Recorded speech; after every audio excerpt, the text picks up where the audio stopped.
Seen this abstract publication circulation. I was concerned about it for a number of reasons. So first and foremost, we have to understand that there's been a shift in understanding of heart disease over the years, that we know now it's a chronic inflammatory condition that is exacerbated by something called insulin resistance, which we talked about on the show before, which is related to poor lifestyle. Now, what this abstract has shown, what this research has shown, is that markers associated with increasing the risk of heart attack and probably even progression of underlying heart disease in people who've already got some heart disease has been significantly increased risk from 11% at 5 years, risk of heart attack, to 25%. Now, that's a huge increase. If this is true, then it's very concerning indeed. But in medicine, in good science, we never rely on one study. We need to replicate these findings. However, what I will share with you today on GB News is a few days ago, after this was published, somebody from a very prestigious British institution, cardiology department, researcher, a whistleblower, if you like, contacted me to say that the researchers in this department had found something similar within the coronary arteries linked to the vaccine, inflammation from imaging studies around the coronary arteries. And they had a meeting, and these researchers at the moment have decided they're not going to publish their findings because they are concerned about losing research money from the drug industry.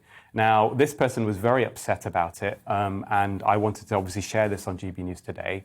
What I would say is that we then, knowing this information, which is very concerning, Stephen Gundry's paper in circulation, and also anecdotal evidence. I mean, I have a lot of interaction with the cardiology community across the UK, and anecdotally, I've been getting told by colleagues that they are seeing younger and younger people coming in with heart attacks. Now, what does this mean in terms of the data? We have to put the jigsaw for the pieces together. We know since July, there's been almost 10,000 excess non-COVID deaths. And most of those, or significant proportion of those, are being driven by circulatory disease, in other words, heart attack and stroke. There's been a 30% increase in people dying at home. And often these are because of cardiac arrest. Of course, this is also something close to my heart because my own father is one of those statistics. He had a cardiac arrest at home July the 26th. So when since this data has been collected. So where do we go from here? I think the signal is quite strong. I personally think that this needs investigating. So I think the Joint Committee of Vaccines and Immunisation should absolutely investigate this. I think that the researchers, I really hope that they take a look in the mirror and realise, the ones from where this whistleblowers come from, they realise that they should publish this stuff because their duty primarily is to patients, not the interests of the drug industry.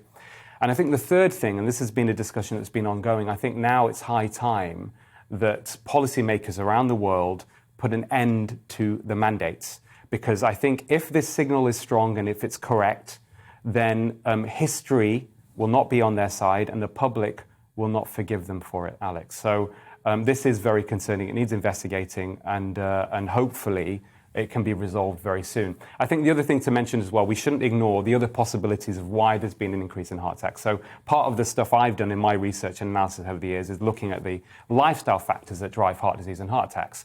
And the other things that we know have also happened, which also I'm sure are a contributing factor, is people's diets got worse in general over lockdown, and there was pandemic stress. Chronic psychological stress is a significant risk factor. So if it wasn't for this data that's come out recently, I would have attributed most of these excess deaths from heart disease to those lifestyle factors. Now the vaccine has been thrown in to the equation, we can't ignore it.